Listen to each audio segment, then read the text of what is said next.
أعوذ بالله من الشيطان الرجيم. بسم الله الرحمن الرحيم. الحمد لله رب العالمين. الصلاة والسلام على أشرف الأنبياء والمرسلين وعلى آله وصحبه أجمعين. رب اشرح لي صدري ويسر لي أمري واحلل عقدة من لساني يفقه قولي. سبحانك لا علم لنا إلا ما علمتنا إنك أنت العليم الحكيم. Amma ba'd, muslimin dan muslimat yang saya hormati sekalian. Assalamualaikum warahmatullahi taala wabarakatuh. Syukur kita ke hadrat Allah Subhanahu wa taala ke atas segala nikmat yang diberikan kepada kita. Mulai daripada nikmat keislaman, keimanan, ketakwaan, kesabaran, ketenangan, kesihatan yang baik, persahabatan yang baik, kejiranan yang baik dan berbagai nikmat yang tidak terkira. Khususnya pada pagi ini alhamdulillah dengan izin Allah Subhanahu wa taala kita dapat bertemu lagi dalam sesi pengajian ayat-ayat Qul dari surah Al-Baqarah. Alhamdulillah pada sesi yang lepas kita telah pun mula membincangkan ayat dari surah Al-Baqarah, ayat yang keberapa ya? Ayat yang 142. Iaitulah permulaan juzuk yang kedua, yang mana kita berkaitan dengan perubahan kiblat daripada Baitul Maqdis ke Kaabah. Jadi kita dah baca ayat itu dan juga terjemahan serta serba sedikit mengenai huraiannya, dan kita dah sampai ke perenggan di mana kita ada sebut Imam Al-Bukhari meriwayatkan dari Al-Bara' bahawa Rasulullah SAW mengerjakan salat dengan berkiblat ke Baitul Maqdis selama 16 atau 17 bulan, dan beliau senang jika kiblatnya mengarah ke Baitullah. Ini adalah seperti yang kita dah huraikan sebelum ini. Maknanya Nabi SAW ketika berada di Mekah, maka tidak timbul sebarang masalah untuk menghadap ke Baitul Maqdis kerana beliau berada di Kaabah dan menghadap Kaabah dan seterusnya menghadap ke Baitul Maqdis. Tapi bila dah berhijrah ke Madinah, maka tidak ada jalan yang lain melainkan keinginan beliau untuk menghadap ke kiblat Kaabah bertambah, keinginan tu bertambah-tambah. Jadi sebab itu setiap kali beliau sembahyang seolah-olah menginginkan atau seolah-olah ingin memberitahu Allah Subhanahu Wa Taala sesuatu, iaitulah harapan niat beliau untuk menghadap ke Kaabah. Jadi sebab itu beliau selama lebih kurang 17 atau 16 bulan keinginan itu makin lama makin bertambah, ya. Jadi akhirnya turunlah ayat yang memerintahkan beliau menghadap ke Kaabah. Itu sebagaimana yang disebut dalam ayat 144 ya. Kalau di dalam 142, 143 belum ada lagi ayat tu, tetapi kalau 144 dah ada hasrat beliau itu disebut di dalam ayat 144. Cuma kita tak huraikan panjang lebar mengenai ayat itu kerana tidak ada perkataan qul. Okey, jadi selepas kita dah baca riwayat itu, riwayat yang daripada Imam Bukhari yang menyebut iaitu seperti yang diriwayatkan daripada Al-Bara' ibn Azib, sahabat Nabi SAW, iaitu Nabi SAW menghadap ke Baitul Maqdis selama 17 bulan ketika berada di Madinah. Ketika berada di Mekah sudah tentulah lebih kurang 13 tahun lah, sejak mula dilantik sebagai Nabi. Pada sesi yang lepas saya ada suruh masing-masing balik fikirkan satu benda. Bagaimana bila turun, sebab Nabi SAW sembahyang menghadap ke Baitul Maqdis di suatu masjid yang sekarang ini dikenal dengan Masjid Al-Qiblatain, sempena dengan berlakunya perubahan kiblat di dalam masjid itu. Adapun mengenai sembahyang mana, di sana ada beberapa riwayat, ada yang menyebut selepas sembahyang fajar pun ada yang menyebut sembahyang asar pun ada. Jadi yang mana satu nanti kita lihatlah. Jadi riwayat yang nombor 40, hadis riwayat 40 dalam apa tu? Jadi ada balik fikir tak? Ada fikirkan mengenai itu atau tidak? Macam mana berlakunya perubahan kiblat? Okey, saya bacakan dia punya terjemahan hadis yang tersebut di dalam Ibnu Katsir. Disebut di sini daripada Bara' ibn Azib. Dari Bara' ibn Azib. Ada kan Bara' ibn Azib? Ada. Okey, saya baca dari situ.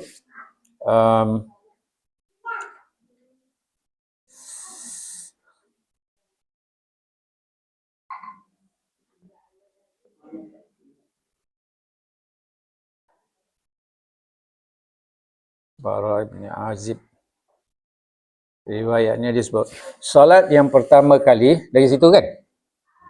Solat yang pertama kali beliau mengerjakan dengan menghadap Kaabah adalah solat asar. Beberapa orang ikut mengerjakan solat bersama beliau. Kemudian salah seorang yang ikut mengerjakan solat itu keluar.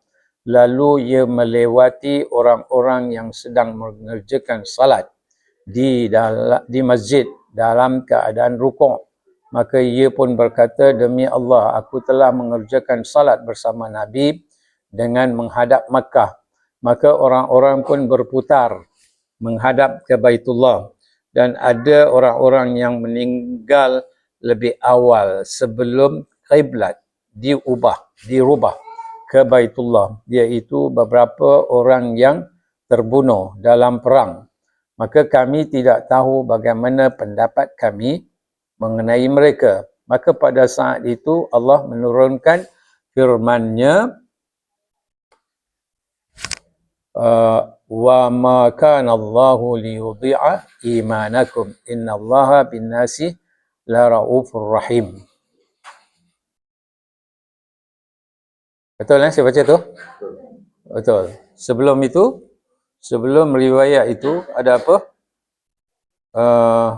Dia tak ada riwayat sepenuhnya, betul? Imam Bukhari meriwayatkan dari Bara' ibn Azib bahawa Rasulullah SAW mengerjakan salat dengan berkiblat ke Baitul Maqdis selama 16 atau 17 bulan. Dan beliau senang jika kiblatnya mengarah ke Baitullah. Betul, sampai situ kan? Lepas tu, apa yang saya bacakan tadi di tengah tu tak ada apa-apa kan? Okey. Jadi mungkin Ibnu Katsir ataupun penterjemah itu tak sebut dia punya riwayat sepenuhnya. Kalau saya rujuk kepada kitab, disebut begini. Riwayat itu dalam bahasa Arab, saya cuba terjemahkan.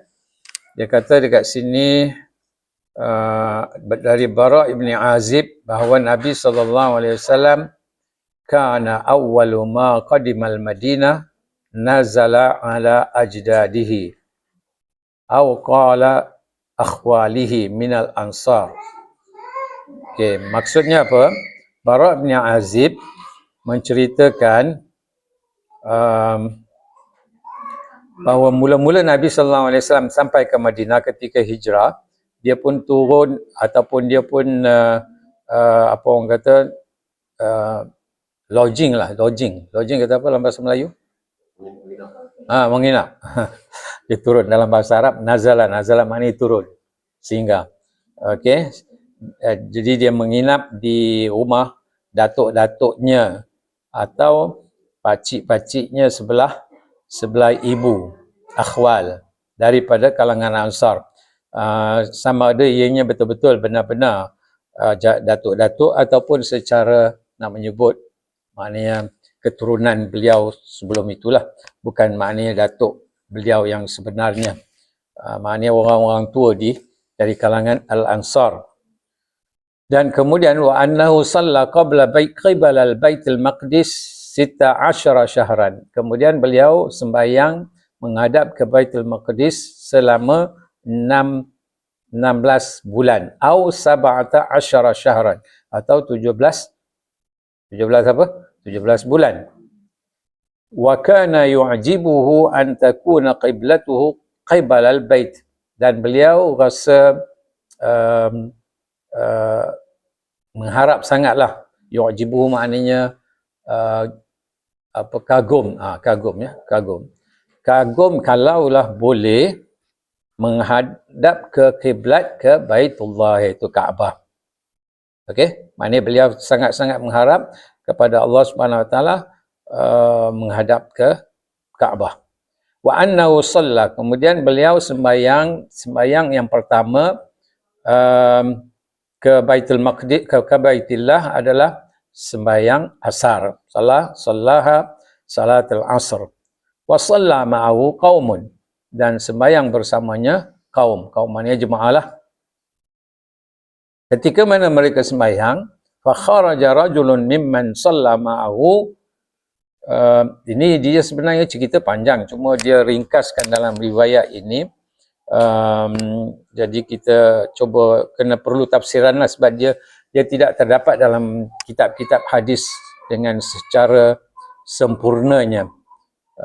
Cuma cerita dia begitulah, ya.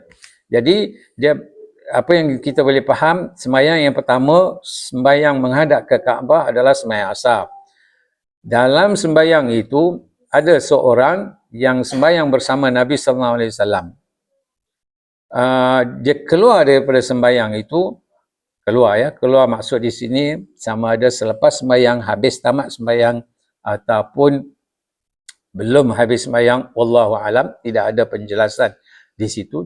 Tapi saya rasa selepas habis sembahyang dia pun keluarlah. Habis assalamualaikum warahmatullahi. Famarra ala ahli masjidin. Kemudian dia melalui satu jemaah di masjid. Macam misalnya dia keluar daripada Masjid Falah, dia pun baliklah ke rumah. Di tengah-tengah tu ada masjid yang lain. Masjid yang lain, okey. Jadi dia sembahyang di Masjid Qiblatain bersama dengan Nabi. Selepas tu dia keluar, dia melalui satu masjid yang lain. Masjid, dan famarra ala ahli masjidin wa hum raqi'un. Sedang dia lalu masjid itu, dia dapati jemaah dekat situ dalam keadaan rukuk. Okey, dalam keadaan rukuk. Jadi dia pun kata, faqala asyhadu billah, aku menjadi saksi dengan Allah Subhanahu Wa Taala, ataupun aku menjadikan Allah sebagai saksi, sesungguhnya aku laqad shallaitu ma'a Rasulillah sallallahu alaihi wasallam qibala Makkah. Jadi benda yang dia sembahyang di masjid yang kita sebut Masjid Qiblatain, sembahyang menghadap ke Mekah. Jadi dia lalu ke masjid, mungkin pada penglihatan ketika itu mereka sedang rukuk menghadap ke Baitul Maqdis. So dia bagi tahulah apa yang berlaku, suatu perubahan atau turunnya wahyu di Masjid Qiblatan itu. Dia bagi tahu sama ada ketika sedang mereka sembahyang dia bagi tahu, atau selepas mereka sembahyang, tak pasti. Tak ada penjelasan dalam riwayat itu. Boleh faham, ya? Dia kata wahum raqiun. Kalau wahum raqiun maknanya mereka dalam sembahyang. Mereka lewat sembahyang lah kot, kan? Tak habis sembahyang lagi. Raqiun. Jadi dia pun sebutkan apa yang berlaku di Masjid Qiblatain. Aku menjadi saksi, aku menjadikan Allah sebagai saksi. Sesungguhnya aku telah sembahyang bersama dengan Rasulullah SAW menghadap ke Mekah. Menghadap ke Mekah. Okey, kita sampai situ. Lepas tu dia kata fadaru kamahum qibalal bait. Maknanya bila dia orang jemaah itu dengar apa yang orang tu kata, siapa orang tu pun wallahu alam, maka mereka pun berpusing. Pusing menghadap ke mana? Menghadap ke Al-Bait. Al-Bait tu Kaabah lah. Kemudian cerita sampai situ sambung dengan cerita lain. Apa dia? Wa kanat al-yahud qad a'jabahum idh kana yusalli qibala al-Baitul Maqdis. Orang, dan ada pun orang-orang Yahudi, maka mereka rasa kagum pada awalnya kerana Nabi SAW sembahyang menghadap ke Baitul Maqdis. Mula-mula sebelum berlaku perubahan itu, mereka rasa seronoklah kot, gembira. Kenapa? Kerana Nabi menghadap ke kiblat mereka. Itu dia punya cerita dia. Wa ahlul kitab, maknanya kiblat orang-orang ahli kitab. Falamma walla wajhahu qibala al-bait, dan ketika mana beliau memusing kiblatnya ke wajahnya ke Baitullah, ke Kaabah, angkaru zalik, mereka pun apa? Mereka pun angkaru maknanya menegah, mencegah, ataupun seolah-olah timbul kemarahan. Kemarahan pada diri mereka. Qala Zuhair, siapa wallahu alam, dia kata telah menceritakan kepada ini sanad seterusnya daripada Abu Ishaq dari Bara fi hadisi hadza annahu mata alal qiblah qabla. Okey. Kemudian sambung lagi cerita daripada kitab yang lain, dia masukkan dekat sini, dia kata maka di sana adalah orang-orang yang telah mati sebelum berlaku perubahan kiblatnya, dan ada yang terbunuh, dan kami falam nadri ma naqul fihim, dan kami tak tahu apa nak cakap dengan mengenai hal mereka. Lalu Allah Subhanahu Wa Taala turunkan ayat, wa ma kana Allahu liyudhi'a imanakum.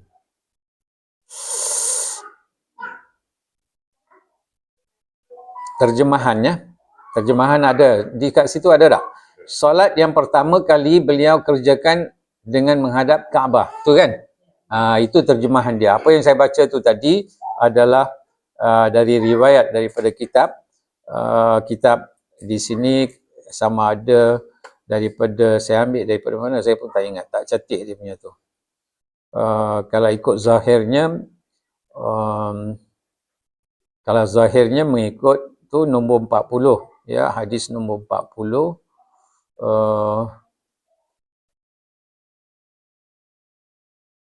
Imam Bukhari meriwayatkan dari Al-Bara' bin Azib.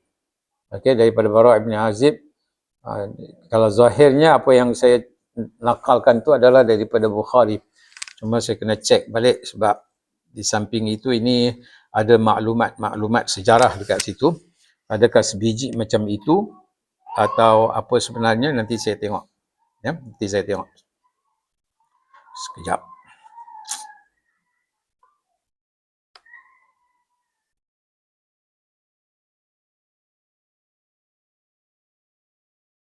Al-Bukhari, ya.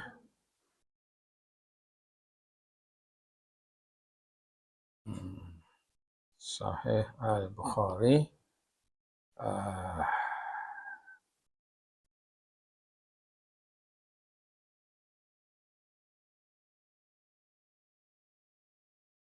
Pusing tu pada rakaat berapa?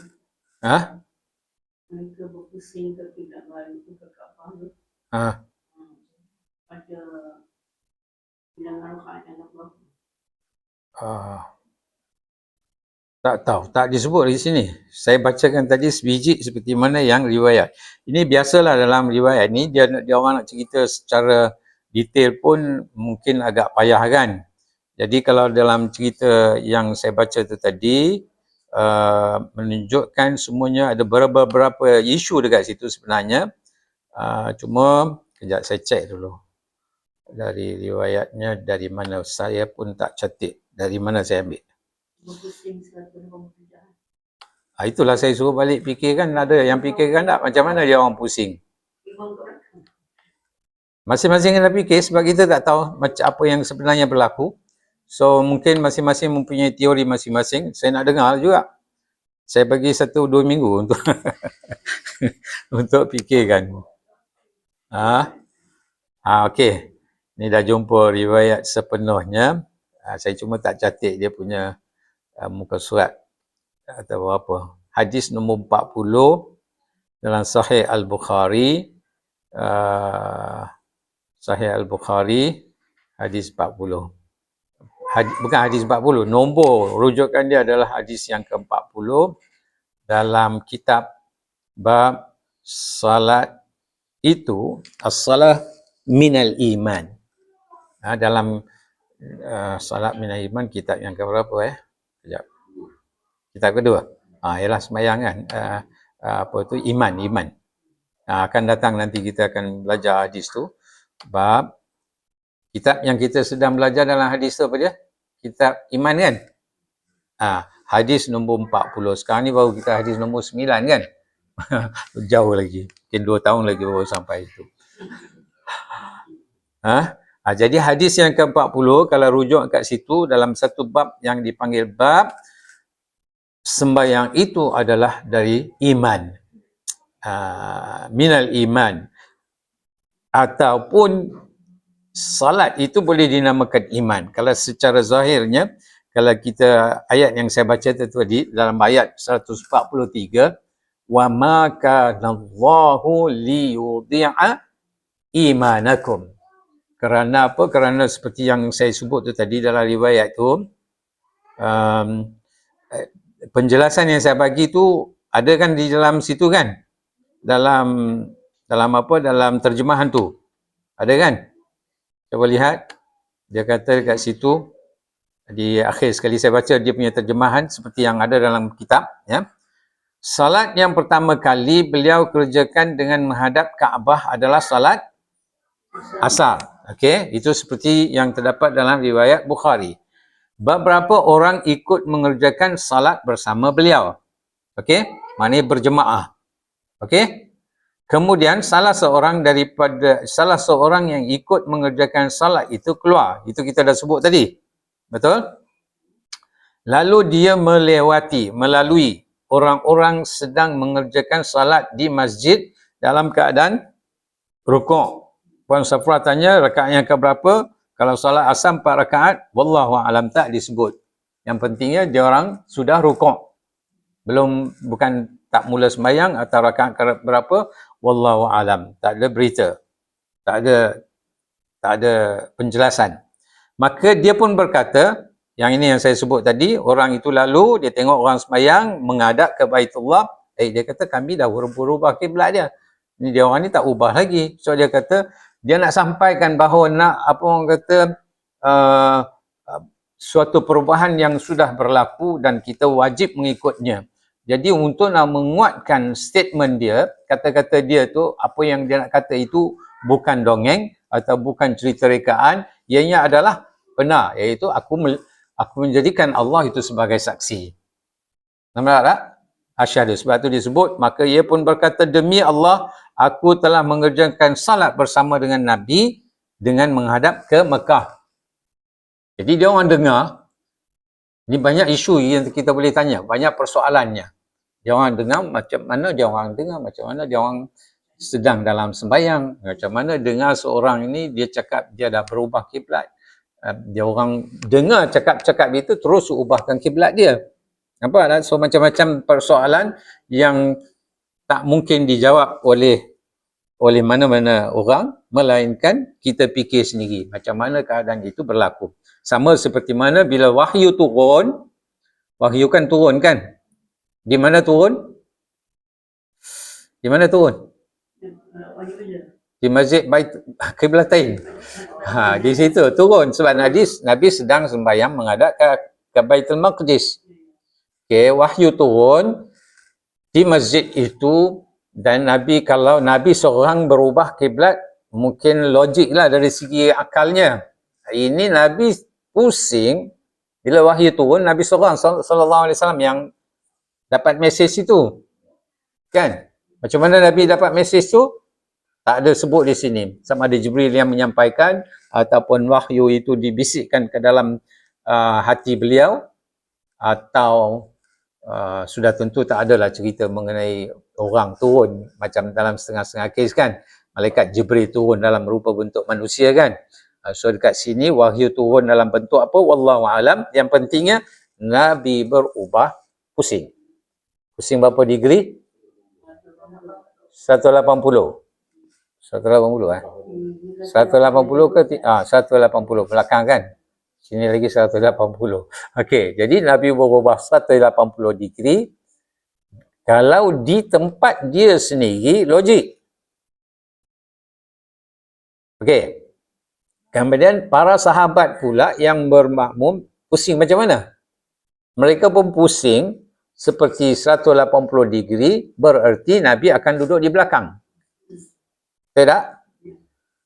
Kalau nak jadikan mereka jadi makmum, maka semuanya perlu berjalan. Betul tak?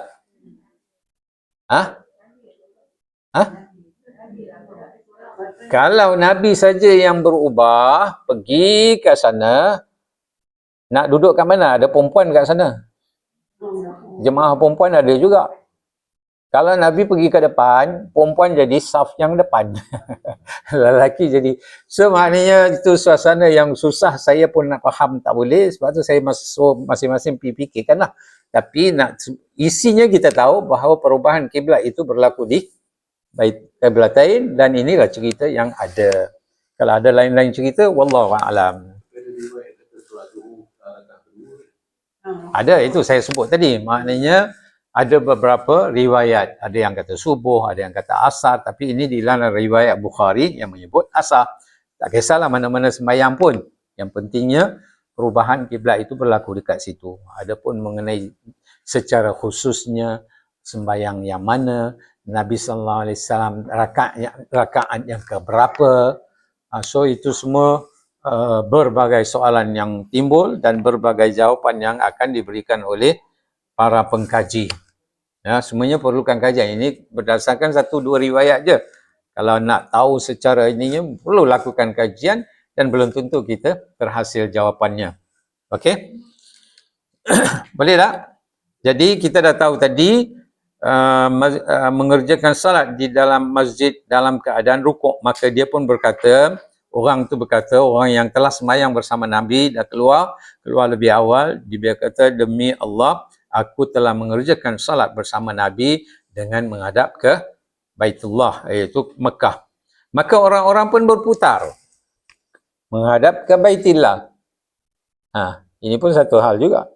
Berputar, dengar je terus berputar. Macam mana dia orang boleh berputar? Dalam keadaan rukuk pula. Dia ada specifically mention keadaan rukuk. Jadi buka minda kita, fikir sama-sama, apa yang anda fikir itulah yang sesuai, ya ikutlah itu. Okey, sebab kerana tidak ada detail dia. Okey, menghadap ke kiblat. Dan ada orang-orang yang meninggal. Okey, lepas tu soalan lain pula. Ini mungkin cerita selepas mungkin dah sembahyang. Okey, cerita mungkin lepas dah sembahyang dah habis semua, adalah hamba-hamba Allah, sahabat-sahabat Nabi, dia kata, kita dah tukar kiblat ni sekarang ni. Macam mana dengan sembahyang kita sebelum ini? Sebelum ini kita sembahyang lebih kurang berapa bulan, berapa tahun? 13, 15, bukan? 13 tahun di Mekah. Kemudian kalau mungkin yang Mekah tu boleh apa orang kata, boleh diskaun ataupun boleh menjawab Nabi menghadap dua-dua kiblat, tak adalah timbul isu. Mungkin ada pun orang yang sembahyang di arah yang lain. Macam itu kan saya dah buat kan. Kalau sembahyang dari kanan macam ni, faham lagi tak? Ingat lagi?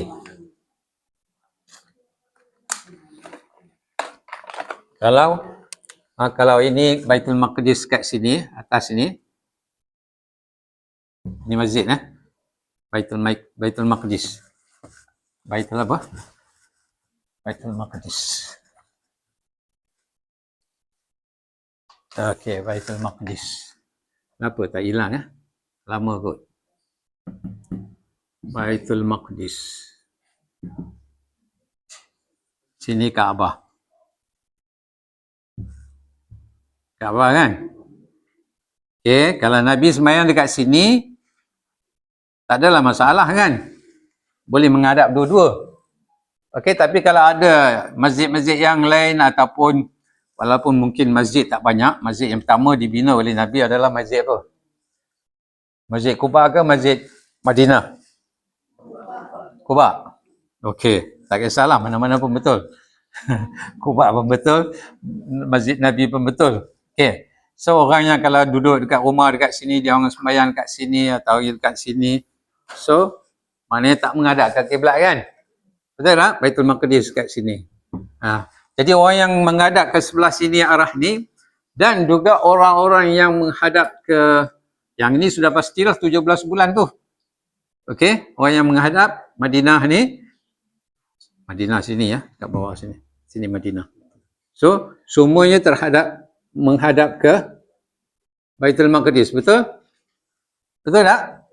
So, selama sembahyang 17 bulan ni, sembahyang mereka, orang yang masih hidup lagi, apa dah jadi? Itu tak ada masalah kerana Allah yang suruh perintahkan. Dulu suruh buat macam ni, sekarang buat macam ni. Apa pula dengan orang-orang yang dah mati sebelum tu? Maknanya mungkin ada yang dah mati dalam peperangan Badar. Kan? Sebab ini 17 bulan peperangan Badar tahun kedua kan? Dah masuk tahun kedua. Yang tu kena check balik lah. Secara exactly. Selepas peperangan Badar ataupun sebelum peperangan Badar. Jadi orang yang dah mati, orang yang dah sembahyang sebelum itu, apa dah jadi dengan sembahyang mereka? Adakah diterima atau tidak?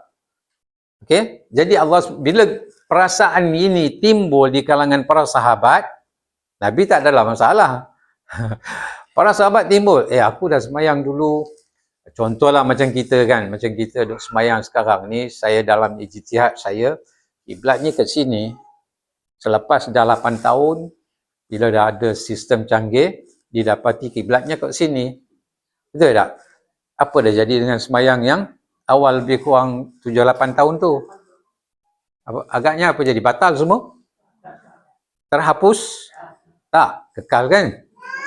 Jadi macam itulah dia orang timbul kesangsian mengenai sembahyang mereka diterima Allah atau tidak.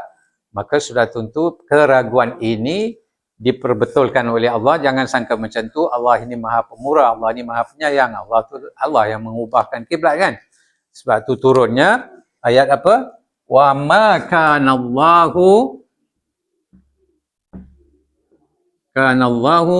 liyudhi'a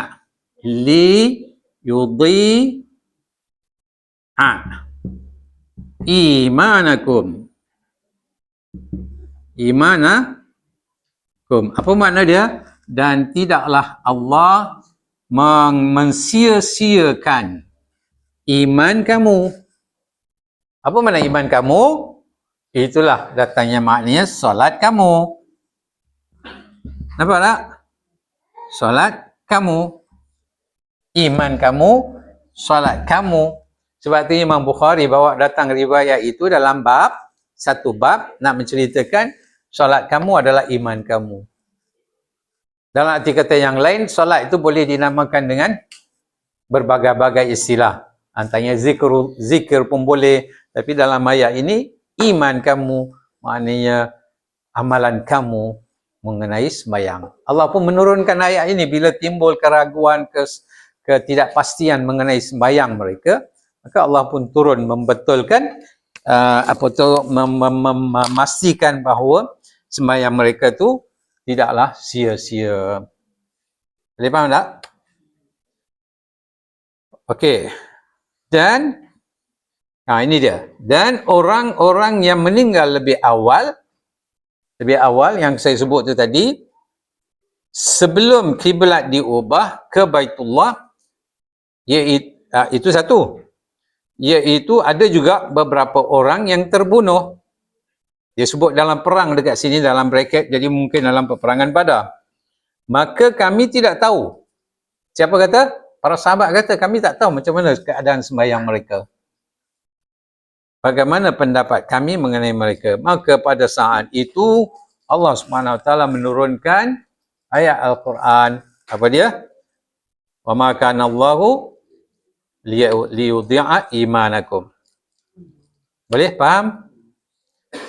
Dan Allah tidak akan menyia-nyiakan imanmu, iaitu salat kamu. Sesungguhnya Allah Maha Pengasih lagi Maha Penyayang. Innallaha bin-nasi laraufur rahim.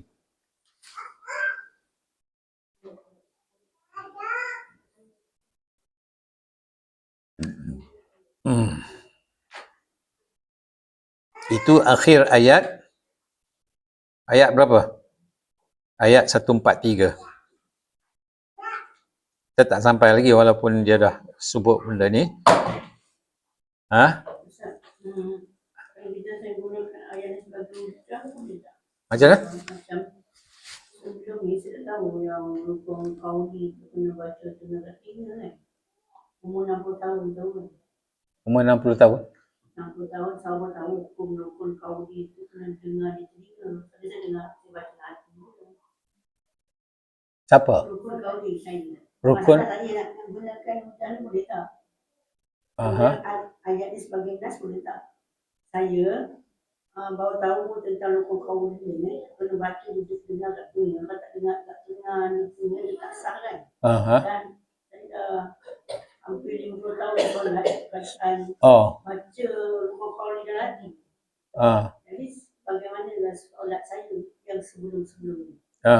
Baca dalam hati tu macam mana? Al-Fatihah macam hati.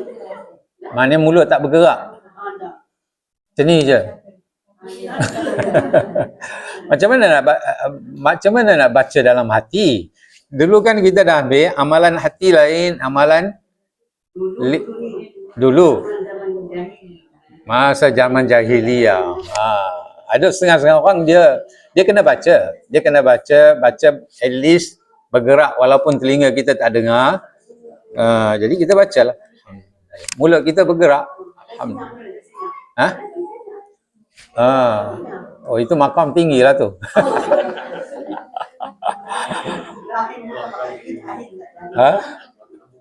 Makam tinggi. Yalah, so, macam orang sembahyang dalam hati kan.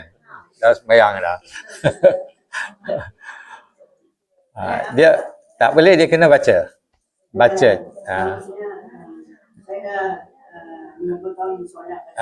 Sembahyang tu jadi apa? Wa ma kana Allahu liyudhi'a imanakum. Boleh lah. Allah tak mensia-siakan kita lakukan itu kerana kejahilan kita, jahiliah kan, zaman jahiliah dulu. Jadi apa yang kita buat dah masa tak tahu, so kita dah tahu, kita ikutlah yang betul. Yang sebelum itu serah pada Allah Subhanahu Wa Taala, tapi tidaklah menjadi masalah. Kita bukan buat dengan sengaja, kita dah tahu, kan? Taubat pun tak apa. Taubat kita sentiasa kena taubat. Ni istighfar, apa-apa yang dah tersilap dan tersalah dan sebagainya kan. Dan kita harapkan Allah Subhanahu Wa Taala itu Maha Pengampun, lagi Maha Penyayang. Think positif.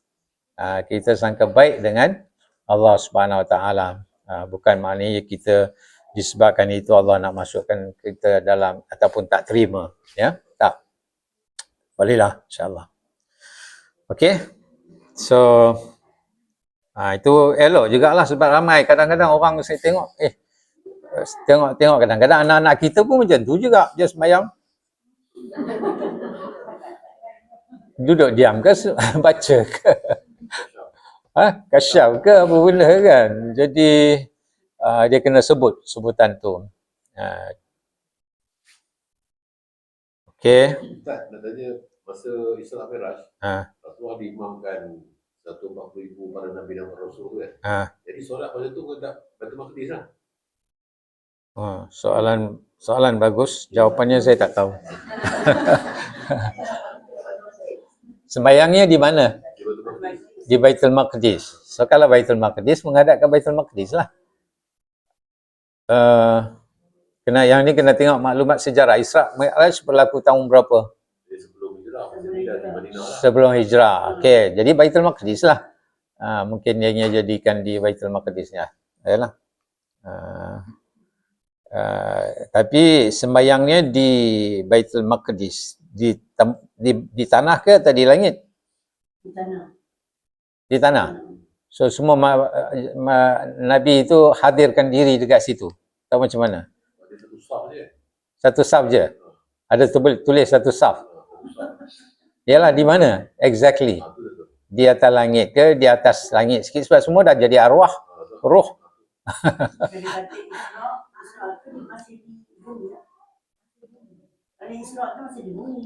Yalah, masih di bumi.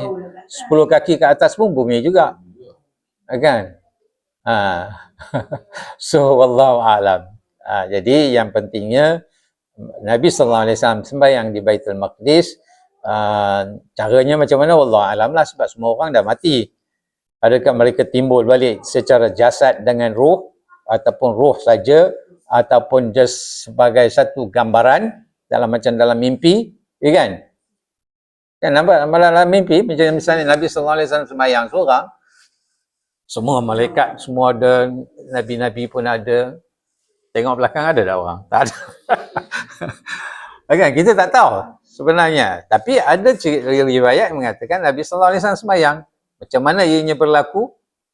Hatta yang nak pergi ke Isra' Mi'raj pun ada banyak pendapat, kan? Nabi pergi dengan roh saja ke ataupun dengan jasad dengan roh, ya kan? So banyak berbezaan pendapat di situ, tapi yang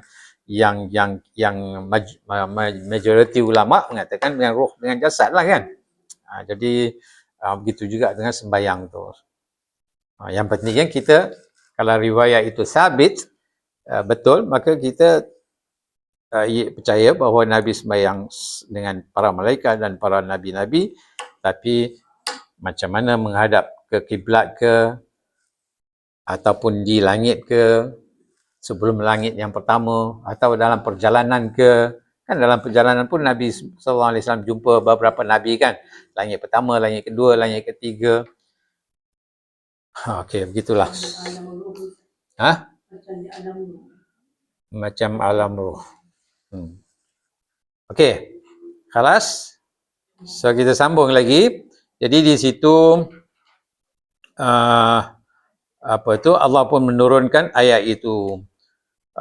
Wa ma kana Allahu liyudhi'a imanakum innallaha bin-nasi laraufur rahim. Dan Allah tidak akan menyanyiakan imanmu, iaitu salat kamu, sesungguhnya Allah Maha Pengasih lagi Maha Penyayang kepada manusia.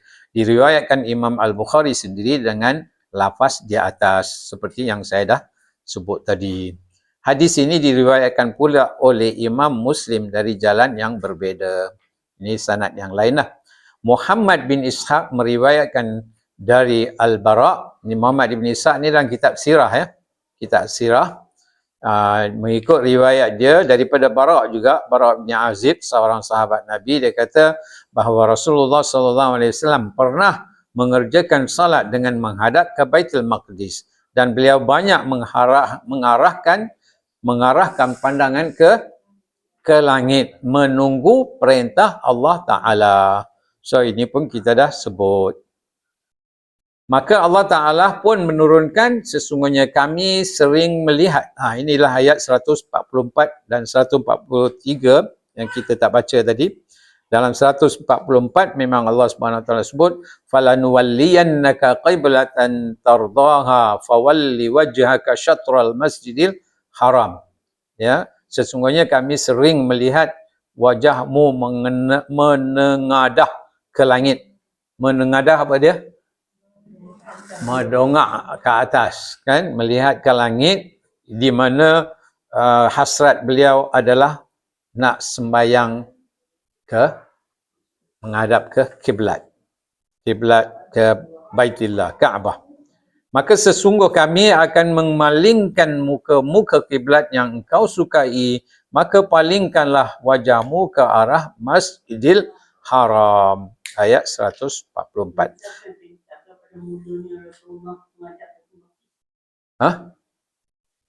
Kiblat yang pertama dia, siapa yang arah Rasulullah mengarah ke sana pada awal? Mestilah Allah Subhanahu Wa Ta'ala. Cuma wahyu itu tak ada. Dalam Al-Quran pun tak ada, dalam hadis pun tak ada. Okay? Cuma kalau kita buat kajian, para ulama kata bermakna bukan maknanya Allah itulah menunjukkan bahawa Allah mengarahkan Nabi. Tak semestinya semuanya ada dalam Al-Quran. Tak semestinya. Ada benda-benda yang Allah harapkan Nabi sallallahu alaihi wasallam buat. Nabi buat itulah yang itulah wahyu Nabi sallallahu alaihi wasallam. Dan itu kita tak boleh nak kategorikan ianya sebagai apa? Sebagai ayat Al-Quran. Sebaliknya ianya adalah wahyu. Wahyu yang kita sebut sebagai wahyu ghair apa? Wahyu ada berapa jenis? Puan Zalhaya. Wahyu ada berapa jenis? Siapa ingat? Nak tanya siapa? Puan apa? Puan Anis. Anita. Anis ke? Puan nama apa? Zaini. Wahyu ada berapa jenis? Tak sampai. Puan Rosita, wahyu ada berapa jenis? Tak boleh nak ingat. Puan Safrah?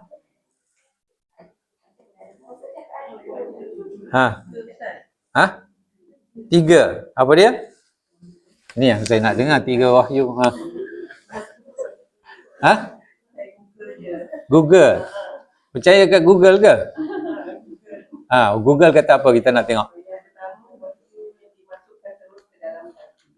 Okey.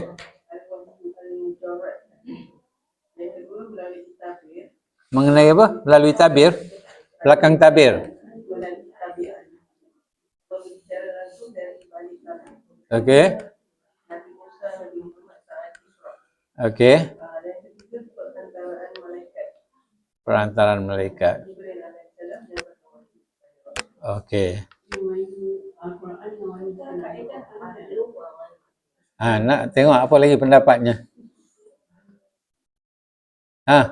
Apa Puan Khadijah kata apa? Apa Zaini kata apa? Kaedah. Okey.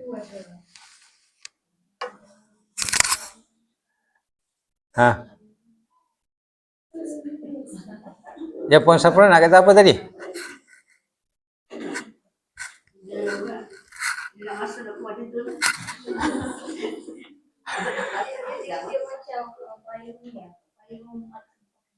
Itulah Puan Khadijah sebut tadi tu. Puan Khadijah sebut. Dia ada dua jenis wahyu. Itu cara tadi, kaedah. Kaedah tu salah, itu ada banyak lagi. Itu cuma disebut, Google sebut 3. Cara menyampaikan. Okey, pendekkan cerita, wahyu ada 2 jenis wahyu. Wahyu yang disebut wahyu terang-terangan. Wahyu matlu. Yang tak terang-terang ni wahyu ghair matlu. Tapi semuanya daripada wahyu. Dua-duanya adalah daripada Allah Subhanahu Wa Taala. Semua satu direct, satu indirect. Direct itu adalah Al-Quran Al-Karim, di mana ianya disampaikan oleh Jibril alaihi salam sahaja. Wahyu matlu ni disampaikan oleh Jibril sahaja. Al-Quran Al-Karim. Okey, cuma cara Jibril datang itu berbeza. Paling tidak ada 3 cara. Satu dengan cara apa? Cara rupa bentuk Jibril itu sendiri. Dan ianya berlaku sekali sahaja. Sekali di dunia, sekali di Baitul di Sidratul Muntaha ketika Isra dan Mi'raj. Kalau kata yang lain, Nabi sallallahu alaihi wasallam melihat Jibril berapa kali? 2 kali saja. Sekali di dunia, sekali lagi di Sidratul Muntaha. Lain-lain kalinya semuanya datang dalam rupa bentuk yang lain. Antaranya rupa bentuk manusia. Dan manusia ini pula ada 2 jenis manusia. Manusia yang dikenali oleh ramai, manusia yang tak dikenali oleh sesiapa. Okey? Dan dalam rupa bentuk bunyi-bunyian. Bunyi-bunyian tu macam mana? Wallahu a'lam. Cuma yang ada riwayat yang menyebut seperti loceng. Seperti yang diceritakan oleh Aisyah radhiyallahu anha. Adakah bunyi-bunyi yang lain? Wallahu a'lam. Tak ada berita. Okey. Dan mengikut Aisyah, turunnya wahyu dalam bentuk bunyi itulah yang paling dahsyat sekali. Di mana bila turun bunyi itu, Nabi jadi lembik. Maknanya macam tak bermaya, peluh keluar semua dan macam kita kena pitam lah kan. Pitam macam pingsan macam tu kan. Macam tu Aisyah gambarkan. Okey, so semua itu adalah wahyu yang kita panggil wahyu matlu. Yang pentingnya dia datang dalam rupa bentuk Jibril. Jibril yang membawa datang dalam bentuk-bentuk yang kita dah sebutlah. Wahyu ghair matlu adalah dia boleh jadi melalui Jibril, boleh jadi dalam bentuk ilham ataupun mimpi yang mimpi. Dan mimpi para nabi adalah mimpi yang benar. Kalau mimpi manusia ni mimpi tak tak benar. Mimpi khayalan saja, banyak khayalan lah. Kan? Jadi dan yang itu adalah wahyu, cuma dia punya wahyu ghair matlu.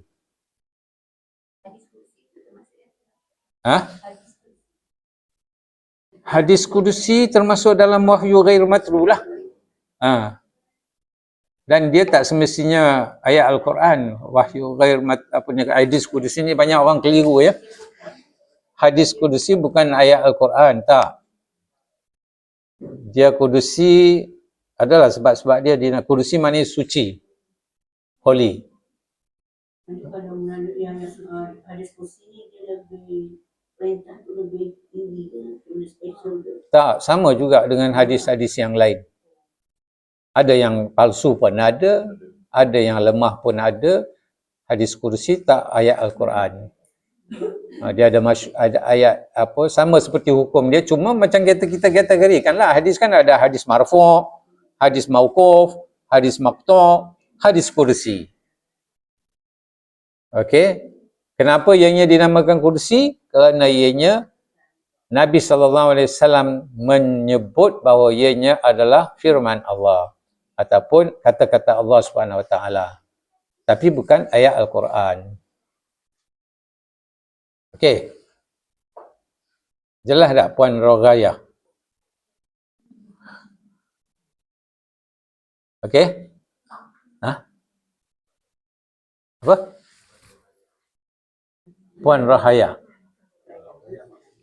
Oh, ya ke? Rogaya mak Haji Zaidi. Puan Rogaya. Okey, khalas. Okey, kemudian so turunlah ayat itu yang melaksanakan keinginan Nabi SAW untuk menghadap ke Baitillah. Lalu beberapa orang dari kalangan kami, kaum muslimin, mengatakan kami ingin andai kata diberitahukan kepada kami mengenai orang-orang yang telah meninggal dunia dari kami sebelum kami menghadap ke kiblat Kaabah. Bagaimana dengan salat yang pernah kami kerjakan dengan menghadap ke Baitul Maqdis? Maka Allah pun turunkan firman Allah yang sama juga tadi. Okey, maknanya dia ulang baliklah dalam riwayat lain. Okay, yang ini sama macam yang sebelum ni yang saya baca tadi. Maka Allah SWT menurunkan firman-Nya, wa ma kana Allahu liyudhi'a imanakum. So benda-benda itu, peristiwa-peristiwa yang telah diceritakan tadi menyebabkan orang-orang Yahudi bingung. Jadi dia menganggap apa ni Nabi ni tiba-tiba dia ubah kiblat dia, dulu dah cantik dah dia ikut kiblat kita. Kan? Jadi dia orang cuba nak kelirukan orang-orang yang baru masuk Islam dan sebagainya. Sebab itulah dia kata di sini Allah SWT kata orang-orang yang kurang akalnya as-sufaha yang kita sebut hari tu kan. Ingat lagi tak safih mana sufaha? Safih jamak dia sufaha. Orang-orang yang kurang akalnya iaitu ahli kitab, khususnya orang-orang Yahudi, menanyakan apakah yang memalingkan mereka umat Islam dari kiblat yang sebelumnya Baitul Maqdis. Lalu Allah SWT menurunkan ayat sayaqulu sufaha'u minan nasi ma wallahum an qiblatihim allati kanu 'alaiha. Bila dia orang kata macam tu, apa yang menyebabkan dia orang ni tukar kiblat ni? Dulu menghadap sini, sekarang menghadap sebelah sana. Allah kata kepada Muhammad, kata, qul lillahil masyriq. Wahai Muhammad, katakan kepada mereka, kepada orang-orang yang kurang akal tu, itu milik Allah Subhanahu Wa Taala. Allah nak suruh hari ini kata menghadap ke kiblat utara ke selatan ke, apa engkau peduli? Macam itulah. Ini arahan Allah Subhanahu Wa Taala. Kan? Maknanya dulu engkau menghadap kat sini, sekarang aku bagi kepada Muhammad sallallahu alaihi wasallam. Suruh menghadap ke kiblat ni. Tak kisahlah, semuanya milik Allah. Barat ke timur ke, menghadap kiblat ke, menghadap Baitul Maqdis ke, menghadap ke Malaysia ke, semuanya adalah milik Allah Subhanahu Wa Taala, kan? Jadi inilah ayat yang selalu digunakan. Kalau kita tersalap kiblat pun apa masalahnya? Tak ada apa masalah. Maknanya timur barat semuanya milik Allah Subhanahu Wa Taala.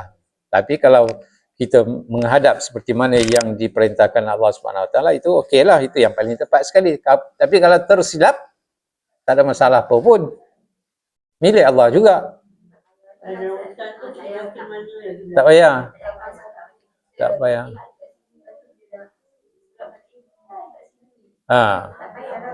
Taklah.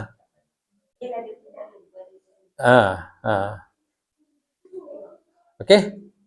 So lalu Allah Ta'ala menurunkan firman-Nya yang ayat yang kita baca tadi, qul lillahil masyriqu wal maghrib yahdi man yasha'u ila siratim mustaqim.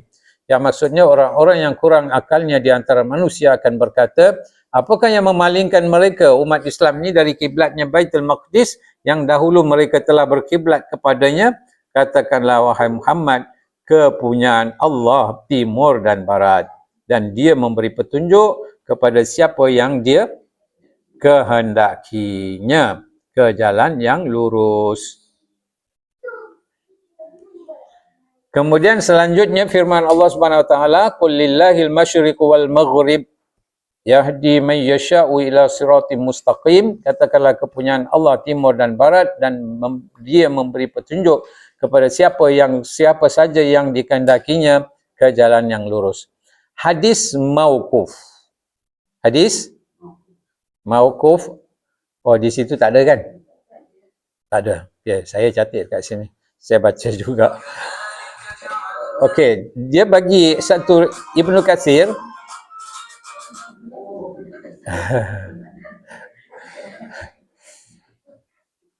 Ibnu Katsir bawa datang satu riwayat daripada Ali bin Abi Talha, meriwayatkan daripada Ibnu Abbas. Ibnu Abbas ni siapa? Abdullah bin Abbas. Bahawa ketika Rasulullah SAW hijrah ke Madinah, Allah Ta'ala memerintahkannya untuk menghadap ke Baitul Maqdis. Maka senanglah orang-orang Yahudi. Okey, maka beliau pun menghadap ke Baitul Maqdis selama lebih kurang belasan bulan. Sedang Rasulullah SAW menginginkan untuk menghadap ke kiblat Nabi Ibrahim AS, iaitu Kaabah. So, semua riwayat ini, walaupun kita dah sebut sebelum ini, kadang-kadang dia ulang balik lah Ibnu Katsir ni. Mungkin zaman dulu dia dah huraikan, lepas tu datang satu riwayat yang lain ditambah dekat situ. Jadi zaman sekarang bolehlah delete, ganti dengan benda yang baru kan. Tapi zaman dulu dia dah tulis je. Jadi sebab tu bila kita baca kitab-kitab lama, kadang-kadang benda tu ulang balik daripada riwayat yang lain. Jadi kita yang baca zaman sekarang ni, kita rasa apa ni dah sebut lagi dekat sini kan. Jadi kena sabarlah.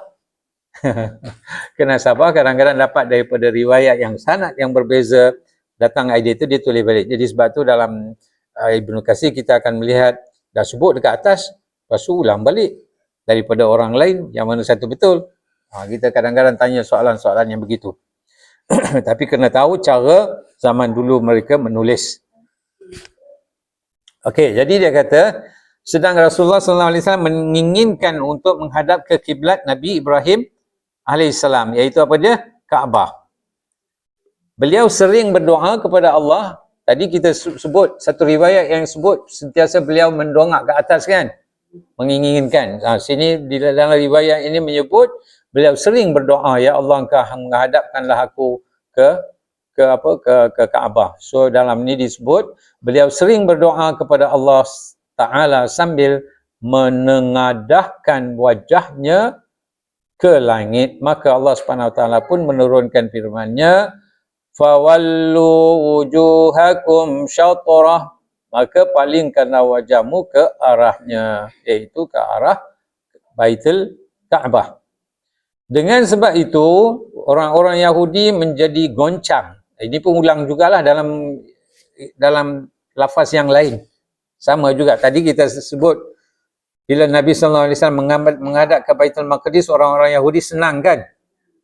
Bila Nabi sallallahu alaihi wasallam menghadap ke Baitullah, mereka jadi goncang. Goncang maknanya tak tenang. Runsing. Kenapa? Kerana dia ni dah bawa satu perubahan baru, reformasi dalam arah kiblat ni. Jadi mereka rasa tak tenang. Jadi mesti nak cari jalan untuk apa? Untuk menghuru-harakan. Itu memang perbuatan Yahudi sampai sekarang kan, menyebabkan huru-hara. Apa-apa kalau nampak macam orang Islam nak bersatu, dia mesti ambil jalan, cari jalan untuk nak menghuru-harakan. Kan banyak dah dia dah huru-harakan sejak Nabi Musa AS sampai sekarang dan sampai bila-bila. Okey, dengan sebab itu orang-orang Yahudi menjadi goncang seraya berkata, apakah yang memalingkan mereka, iaitu umat Islam, dari kiblatnya Baitul Maqdis yang dahulu mereka telah berkiblat kepadanya. Lalu Allah Subhanahu Wa Taala pun menurunkan ayatnya yang berbunyi apa?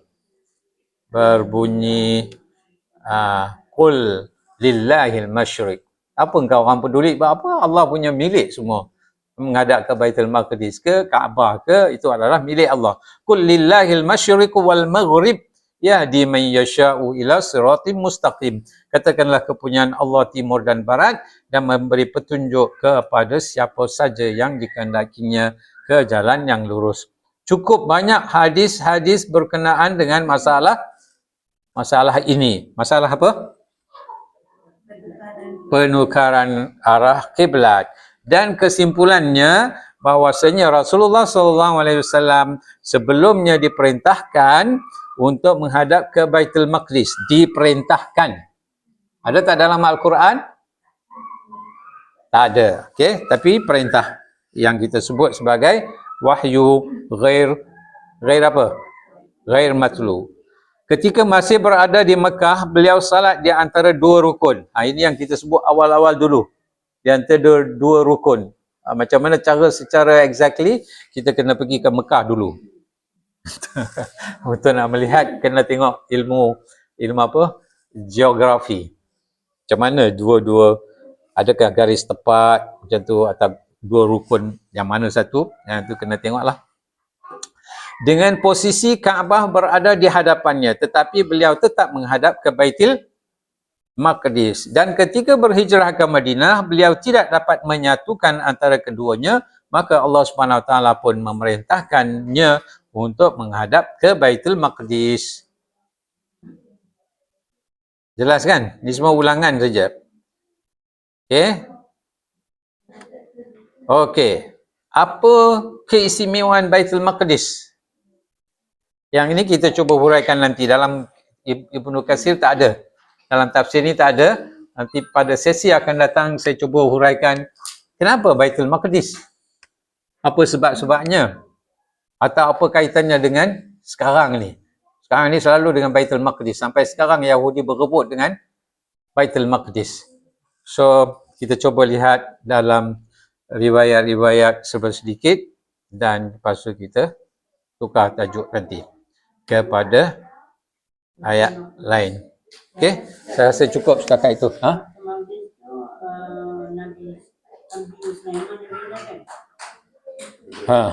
Nabi Jibril, Nabi Ibrahim. Nabi Ibrahim pun betul juga, Nabi Sulaiman pun betul juga. Yang mana satu nanti kita tunggu. Jadi dia kena buat sedikit revision. Macam mana asal usul kejadian Baitul Maqdis. Baik Kaabah pun macam tu juga. Ada yang kata Ibrahim yang bina, ada yang kata para malaikat yang bina. Sebelum ciptakan manusia, para malaikat beribadat di situ. So macam-macam pendapatnya. Ada yang kata Nabi Adam. So banyak riwayat, kita kena tengok riwayat yang mana. Sebab benda-benda ni tak ada secara orang kata secara konkret evidence yang menunjukkan ini. Jadi kita tengoklah kalau ada riwayat kan yang mana paling tepat. Okey. Ada apa persoalan yang lain? Yang terbaik untuk bulan Ramadan. Apa dia?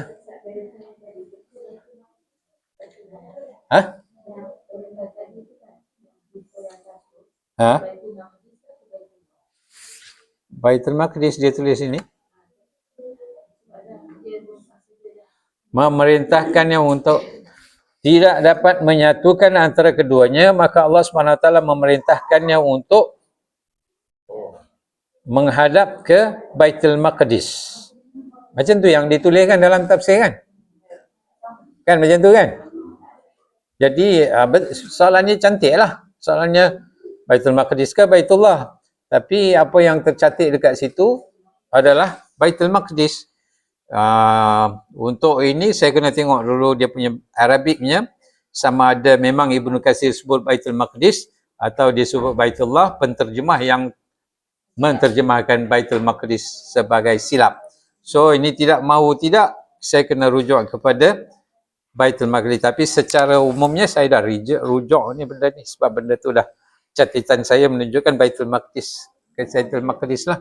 Kalau tersilaplah Ibnu Katsir. kalau ia pun kalau memang soalan tu warid dari segi maknanya macam tak ni. Jadi apa maksud Ibnu Katsir? Kena tanya dia. Kena tanya Ibnu Katsir. Nak tanya dia kena masuk ke kubur dulu. Okey, yang soalan yang ditanya oleh Puan Safrah. Puan Safrah tanya kan? Doa apa yang paling baik sekali? Doa apa Nabi seperti yang diajarkan Rasulullah SAW kepada Aisyah radhiyallahu anha. Nabi kata apa kepada Aisyah? Aisyah tanya, macam mana Puan Safrah tanya pada saya, Aisyah tanya kepada Rasulullah SAW, maka Nabi SAW sebut, bacalah banyak-banyak, Allahumma innaka afuwun tuhibbul afwa fa'fu anni. Allahumma innaka afuwun tuhibbul afwa fa'fu anni. So dah ada apa orang kata Nabi dah ajarkan, kita ikutlah apa yang Nabi ajarkan. Simple saja. Mungkin ada, tapi yang saya ingat saya suka doa ini kan ada Aisyah lebih tahu apa yang nak dibaca sebab dia specifically tanya, kan? Lain-lain baca terpulanglah. Terpulang banyak doa dalam Al-Quran, hadis ada.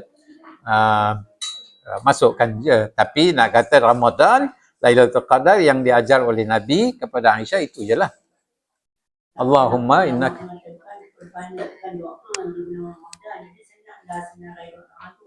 sendiri doa, ada macam-macam doa. Baca je lah apa doa saja. Kalau tanya secara khusus Ramadan, itu yang saya jumpa. Kan? Nak baca doa tak ada masalah, apa doa pun boleh baca. Kalau tahu bahasa Arab, baca bahasa Arab. Kalau tak tahu bahasa Arab, bahasa Tamil pun tak apa. Allah Maha mengetahui semua bahasa kan. Supaya kita baca, kita rasa apa yang kita nak kepada Allah Subhanahu Wa Taala. Okey. Tapi kalau nak khusus apa Nabi sallallahu alaihi wasallam ajar, itu je ada.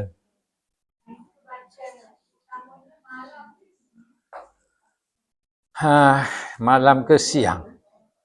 Kalau keutamaannya, kalau soalan yang ditanya oleh Aisyah, kalau aku dapat lihat malam Lailatul Qadar, apa yang aku boleh baca? Jadi kalau secara zahirnya menunjukkan malam. Tapi tidaklah salah kalau nak baca siang pun. Kan? Kalau nak ikut Aisyah, malam Lailatul Qadar, bacalah banyak-banyak. Bila malam Lailatul Qadar itu, wallahu a'lam. Mula daripada hari ni, malam ni, salam Baitul Maqdis. Sebab orang Baitul Maqdis dah sambut Ramadan hari ni. Kan? Hari ni Baitul Maqdis, hari ni. Banding dengan negara-negara lain yang satu hari lewat. Okey, jadi bacalah malam ke siang ke seperti itu. Okey, so tak ada soalan lagi, Puan Aida? Ha?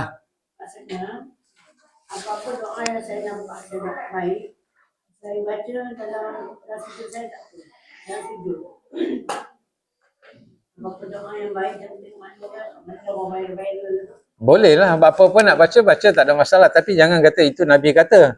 Itu masalah dia. Kalau nak baca sendiri-sendiri, tak ada masalah nak baca apa pun. Tapi kalau tanya apa yang Nabi SAW baca banyak, Allahumma ya muqallibal qulub, tsabbit qalbi ala dinik. Kan? Itu yang Nabi ajar. Jadi tapi kalau kita nak baca apa pun tak ada masalah. Cuma jangan kata ini Nabi kata. Bila kata ini Nabi kata, ini yang kena buat, ini yang sunnah, itu yang jadi masalah dia. Kerana apa yang Nabi SAW tak kata, kita dah kata Nabi kata. Tapi kalau nak buat benda terasa baik, nak doa, tak ada apa masalah pun. Kan? Wallahu a'lam. Dah 4 kali dah saya dah wallahu a'lam. Dalam sujud tu, kita tak boleh baca ayat Quran kan? Kita nak doa dari ayat Quran. Rabbana la tuzigh qulubana kan?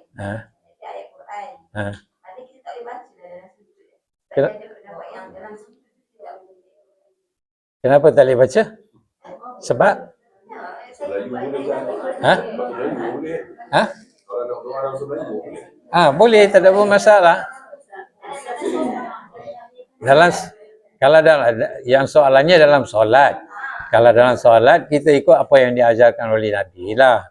Kan, yang paling-paling itu, Allahumma ya muqallibal qulub, tsabbit. Dalam sujud. Sujud yang terakhir. Jadi, maksudnya macam mana? Macam ni baca, Allahumma ya muqallibal.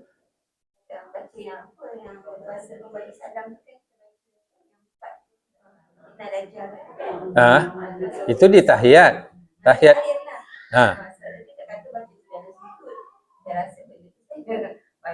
Saya baca lah ada hadis yang kata masa lepas baca yang sebelum salam. Sebelum salam. Akhir. Sebelum salam akhir. Assalamualaikum warahmatullahi wabarakatuh. Sebelum. Itu tahiyat. Itu duduk dalam tahiyat. Tahiyat akhir. Lepas tahiyat akhir, baca selawat. Lepas tu baca doa itu. Lepas tu baru salam. Yang muqallibal qulub. Yang itu dalam sujud.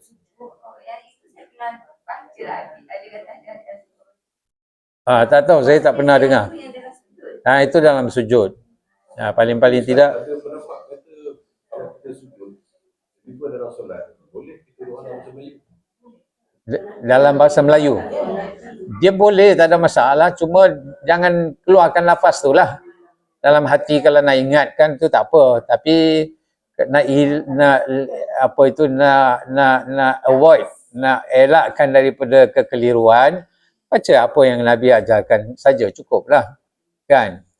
Jadi nanti yang Nabi kata itu je. Allahumma ya muqallibal qulub, tsabbit qalbi ala dinik. Kalau nak doa dalam bahasa Melayu ke, dalam doa panjang-panjang ke apa ke, doa lah waktu lain. Saja-saja sujud, kan? Tak ada masalah. Tapi seboleh-bolehnya jangan tambahlah apa-apa benda yang tak diajarkan oleh Nabi. Kalau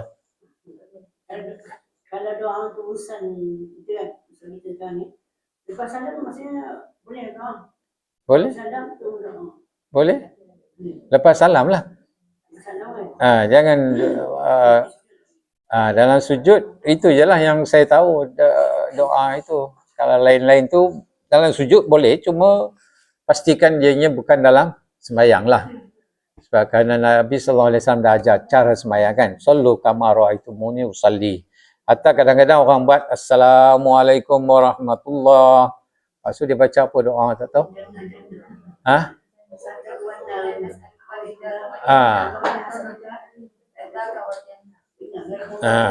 Lepas tu pergi kat sini pula Assalamualaikum warahmatullahi. Lepas tu doa apa tak tahu ni.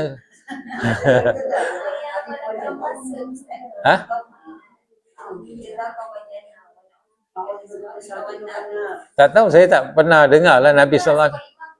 Imam juga ada. Yalah, betul lah. Dah, maksudnya saya tak pernah dengar Nabi SAW sebut baca tu. Jadi kalau orang lain buat, itu saya tak tahulah. Saya nak kata macam mana kan. Jadi yang pentingnya paling tidak dalam sembahyang itu jangan duk tokoh tambah. Itu je. Hatta selawat pun macam tu juga. Kan ada timbul isu mengenai Sayyidina Allahumma salli ala Sayyidina Muhammad dan sebagainya kan.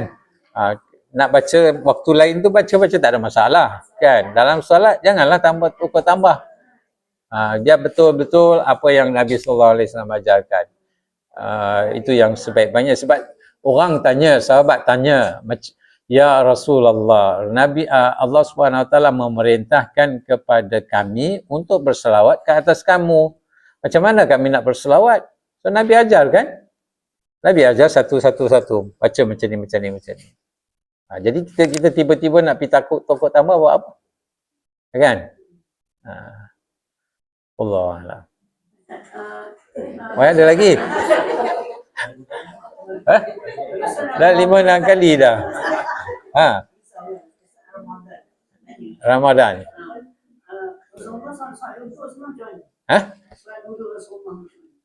Saya tak pernah tengok pun. Memang Nabi SAW kata duduk sembahyang. Yalah, saya tak pernah tengok tapi duduklah. Kalau boleh duduk seperti mana kita duduk untuk tahiyat tu cantiklah. Kalau tapi tak boleh duduk macam tu, dia nak duduk cara lain, apa yang sesuai bagi dia, lakukanlah. Itu yang dia mampu. Kan? Kalau dia tak boleh nak duduk cara tahiyat tu, memanglah ada perselisihan ulama kan. Dia suruh duduk seperti mana duduk dekat tahiyat, kan? Kalau letakkan kaki punggung kita letak atas kaki kiri, tegakkan kaki kanan kan. Itu sebaik-baiknya lah. Tapi kalau dia tak boleh nak duduk macam tu, kaki dah keras ataupun kaki dah patah, sengit dan sebagainya, so dia duduklah apa yang dia boleh duduk. Tak boleh duduk macam tu, duduk tahiyat cara lain ataupun duduk atas kursi, tak ada apa masalah pun. Kan? Jadi tidak ada satu spesifik selain daripada itu. Terpulang kepada kemampuan masing-masing, keupayaan masing-masing. Kan? Betul kan? Macam tu kan? Puan Zuraida, betul? Betul. Yalah, ikut kemampuan kita lah. Jadi kadang-kadang kita lihat orang-orang ni dia menyusahkan kita. Ad-din, inna dina yusrun wala yushadad dina ahadun illa ghalabahu. Dia boleh duduk macam tu je, dia nak sembahyang macam tu, yapilah dia nak sembahyang, kan? Dah lah sebelum ni tak pernah sembahyang pun, dah tua-tua kaki tak boleh, kaki pun tak boleh nak duduk, dah kerai kan. Jadi banyak orang macam tu. Dah tua-tua tak pernah sembahyang, orang baru masuk Islam, umur 90 tahun baru masuk Islam, dia nak duduk sembahyang pun tak boleh, tak nak berdiri pun tak boleh.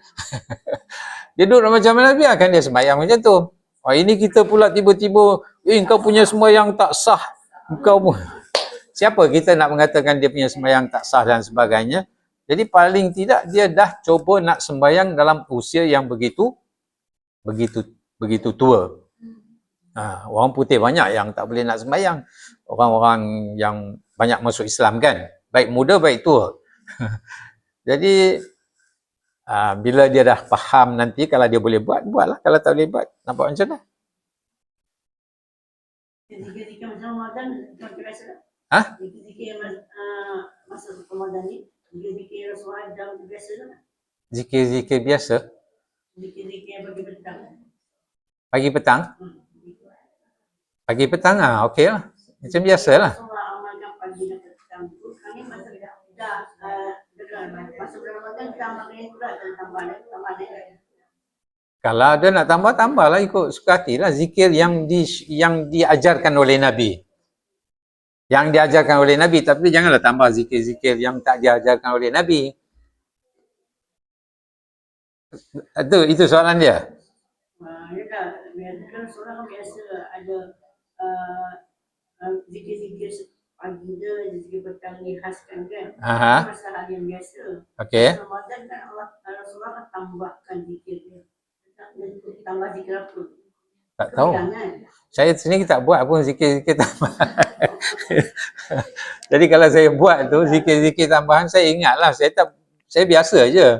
Ramadan ke tak Ramadan ke, istiqamah benda tu. Kan? Tak ada Ramadan datang kita tambah macam-macam selawat, menjerit-jerit tu tak ada lah. Joget dan macam-macam kan. Sallu alaihi. Itu saya nak tekankan, ada satu hadis tu saya baca tu. Allah. Kalau ikutnya semuanya tak betul.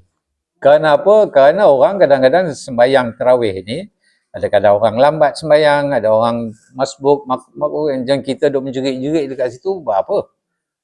Kan? Selawat je bising, macam-macam bising kan, menjerit-jerit. Berlagu-lagu. So itu semua akan mengganggu orang yang sembahyang. Baca Quran pun tak boleh kan, mengganggu orang. Ini apa lagi lah, selawat lagi pun bukan selawat yang diajar oleh Nabi. Selawat entah apa-apa kan. Jadi banyak benda lah yang kita lakukan tak betul, tapi bila kita tegur ada masalah. Jadi lebih baik kita diam. Tak apa, tak ada apa. Kalau memang tak betul. Kalau nak betulkan akan jadi masalah kan. Jadi lebih baik diamlah. Biar dia orang sendiri tanya, dia orang sendiri nak faham kan. Jadi jangan kita menambahkan masalah. Dia nak buatlah ikut suka hati dia. Kalau dia rasa, dan memang betul, kita kalau tegur akan timbul macam-macam masalah. Dia melainkan kalau orang pergi cari ilmu macam sekarang sini kan, muslimin dan muslimat datang untuk nak mempelajari, tak apa, tapi kadang-kadang orang bukan dia nak belajar, dia nak cari pasal je. Jadi pasal kita pun tak payahlah cari pasal.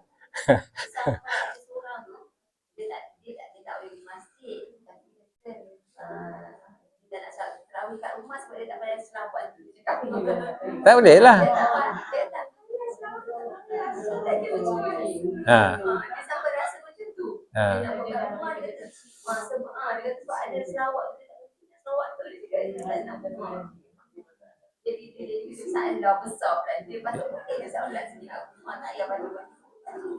Yalah. Selawat tu. Yalah.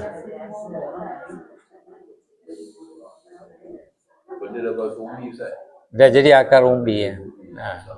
Dia dah, sarang tepuan tu dah penuh dengan dia. Usik sikit je, semua keluar nanti. Bukan dia keluar dekat situ je, dia keluar dalam media sosial lah, apalah, itulah, inilah. Jadi lebih baik kita cuba buat yang terbaik di samping kita belajar. Belajar apa yang sebenarnya yang kita perlu buat. Ada lagi?